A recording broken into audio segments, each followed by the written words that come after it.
Some call him a bird, we call him the giant swan. Giant swan. Oh, I like that. That's a good one. Bird playing a giant swan. What's happening? What is cooking in your world? I've seen you on Instagram. What are you utilizing for technology to do your artwork right now? What is that? All right, so right now I am still thrashing around VR, creating shapes and color out of my movement.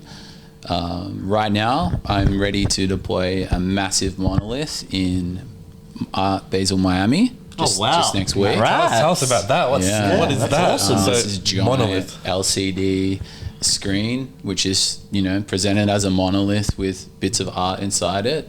What is a monolith? So it's a monolithic structure. It's a massive erection. And it's it protrudes from the ground and dominates a space. It's monolithic. How big is it?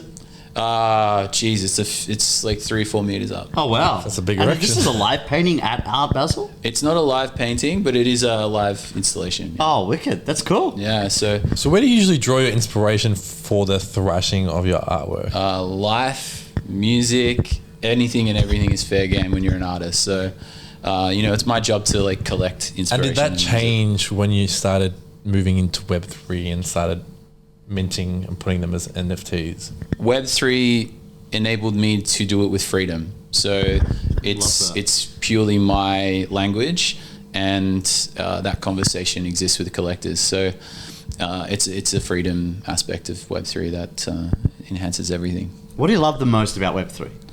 I love the direct connection with my audience.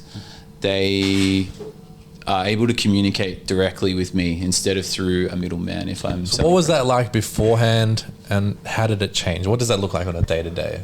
Before NFTs and Web3, what was the connection like? And then how did it move, and what's it like now? So before, my support was through likes on Instagram. Now I can afford my power bill. So I've gone from... Wow. Yeah, that is a very good summation. Cool. Yeah, it's cool. Yeah. Cool. Your favorite NFT outside of what you've created? My favorite NFT is a pair of voxel sneakers from Crypto Voxels, and it was made by a guy called No Shot. It was probably the first wearables that everyone was frothing back in 2019. The Australian scene for art, what do you think is missing compared to the world, being an international artist? The Australian scene for art is actually thriving right now. We have some of the best digital artists in our space, and they're all succeeding on their own. I'd love to see more togetherness and collaboration between those artists there. That's probably... And how do you think that will happen? What needs to happen? Perhaps a better question. I think that's a curation issue that is, it's being solved by places like Oshi and things like that.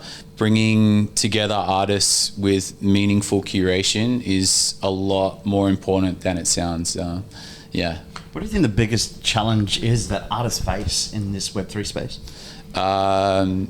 If you're an artist coming into the Web3 space right now, you're up against well-seasoned marketers and the trends of social media, which run completely counter to becoming a successful artist. So you need to master things that are outside your realm and your practice of what your craft is to succeed. What are your thoughts on the term, it's better to document than try to create? I think that kind of runs similar to a mantra that I love, and that is progress is participation. Participation is progress. Without that, you're not moving. So moving forward, it's important to create, I think. Do you believe in the philosophy that you're always either moving forward or backwards? Yes, definitely. Like life's a dance, so you take steps backwards sometimes, you take steps forwards, but the song keeps going. What's the most recent step forward, a step backwards to take a step forward? The step backward for me is fighting that urge to do everything myself. So I'm held back by my own limitations. I actually need a lot of help. If you guys need work, Come past the studio. I've got plenty to do. Look after you. NFT MELB, connect, create, collaborate.